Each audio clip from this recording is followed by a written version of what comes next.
I want you to picture a 13-year-old child sitting in a bathtub with a knife in their hand as they stare at their wrist contemplating suicide.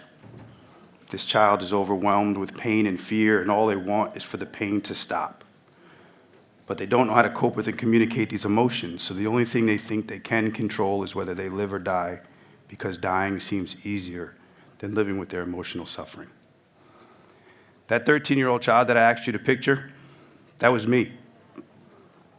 And I thought killing myself was my only option as I struggled with an undiagnosed mental illness. Now, I don't believe that everyone who struggles with mental illness commits suicide, but I do believe that everyone who commits suicide struggles with some form of mental illness. My name's Terence Carter, and I'm here today to talk to you about community for healing and living with mental illness. Mental illnesses typically have traumatic antecedents, most notably physical abuse, psychological abuse, sexual abuse. And few people question the harm created by these soul-damaging experiences, yet they have a hard time grasping how many people are affected by them, especially in the prison systems. Now, the U.S. Department of Justice found that over the 2.5 million people that are in prisons and jails, over 50% of them have been diagnosed with some form of mental illness. That's 1 out of 2. That's every other person. That would be half this room. Yet still today, 2 out of 3 in prisons and 5 out of 6 in jails receive no type of mental health services.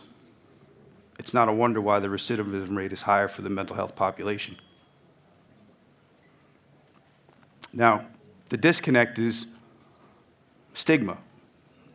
Most people who would benefit from mental health services opt not to pursue them or fully participate in care once they've begun. See, stigma yields 2 types of harms that create barriers for seeking help. Public stigma harms people as stereotypes, prejudice, and discrimination alienate people from important life opportunities that are essential to reaching life's goals. Stigma also influences the dynamics between mental health and the legal system. Self-stigma harms people as stereotypes and self-prejudice lead to negative emotional reactions, most notably low self-esteem and low self-efficacy, leading to diminished views and personal worth, which is often experienced as shame. Families also report an intense sense of connected shame to a family member's mental illness. And I would really like everyone to listen and hear me when I say this. Mental illness is never a personal failing, which I thought it was. It is never a defect of character, which I thought it was. And it is never a person's choice, which I thought it was. It is always the result of something that has happened to someone. In today's America, we have a tendency to think that healing is something that is or isn't. We are or we are not healed from that brokenness. But that's not typically how human growth works. More often, growth takes place on a continuum, with immeasurable points in between our utter brokenness and our total health. And that healing comes from community. Most cultures today, including ours, fall victim to the prevailing attitude that strength somehow means endurance, that it's heroic to somehow move forward with our lives regardless in the severity of our pains. We are literally encouraged to be superhuman, which is something that I used to believe as a former scholarship athlete who ended up strung out on cocaine, self-medicating for a still undiagnosed mental illness that I didn't know how to cope with or communicate at the time.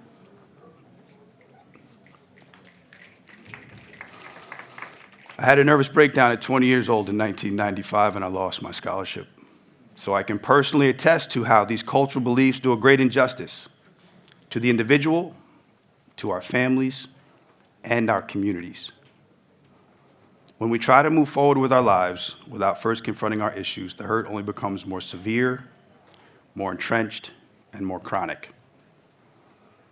We are essentially a ticking time bomb waiting to explode when ignited, destroying any real meaningful freedom upon release from prison, relapsing into destructive, impulsive, and criminal behaviors, and ultimately a return to prison. Now, unfortunately, but not uniquely, I am one of those people. See, I hated everything I had become committing the crimes that put me in prison. Yet I stand here in front of you today because of the transformative power of community. I no longer hate myself today.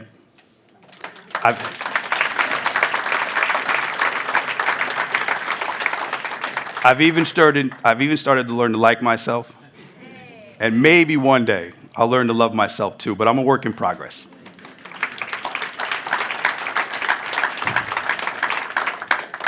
Paradoxically, with the unconditional love and support of the strongest, most resilient person that I know,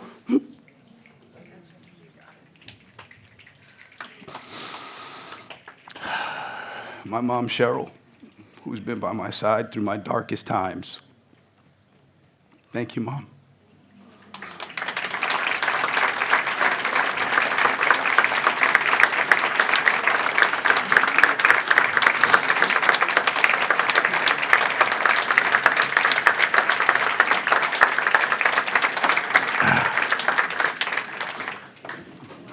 Enrolling in the Hudson Link Mercy College degree program, specifically Professor Geraldine Downey's class, Children at Risk, Social Conditions, and Psychopathology,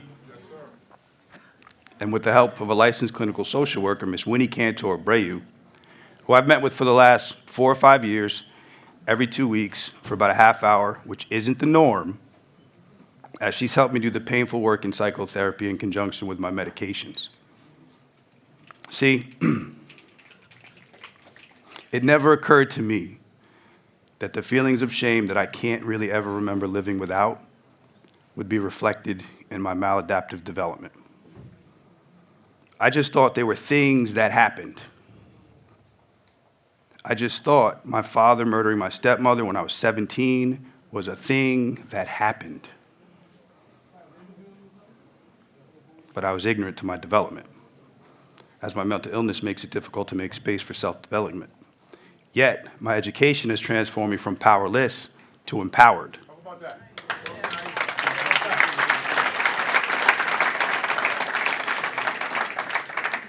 It's given me the knowledge to understand the why of things, and mental health services has helped in processing my emotions and living with what's happened in my life.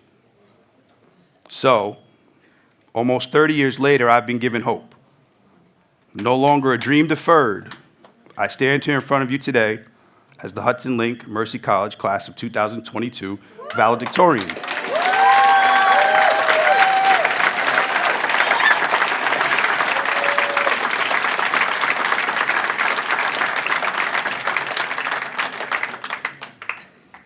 I have a bachelor's degree in behavioral science, and none of that would have happened without a community. But I can also stand up here in front of you today with the authority of my degree and tell you that more needs to be done for mental health while we're in prison.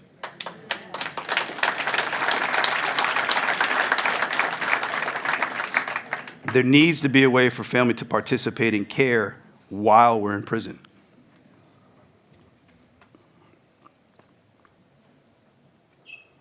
That's one of the most important aspects. We do the important emotional work and self-development, and we return to the people who we've caused immeasurable emotional damage to, who may not have had the opportunity or the resources to do their own work, and that's a recipe for disaster. I suggest telemeetings where family can participate once a month in therapy. We need groups similarly structured to ART, aggression replacement training, which Tiny talked about, and ASAT, which is alcohol and substance abuse therapy, which is a 6-month residential treatment program. See, groups allow us to feel safe with other people, and safety is the most important aspect of mental health. Social support provides the most powerful protection against being overwhelmed by pain and fear. We need a space in the psychological sense as much as we need one in the physical to compensate for our vulnerabilities in an environment where being vulnerable is preyed upon. We need rooms to be able to align ourselves with the most desirable versions of ourselves and keep alive the most evanescent sides of us. Now, I hope to find a solution to address our deeper yearning for connection with ourselves, with our families, and with our communities in order to form a more positive sense of self, which on a grand scale leads to a healthier society. Without the communities that I'm suggesting, the result will be we will miss out on the joy and the transformative power in the healing and the saving of lives that we all deserve. Thank you.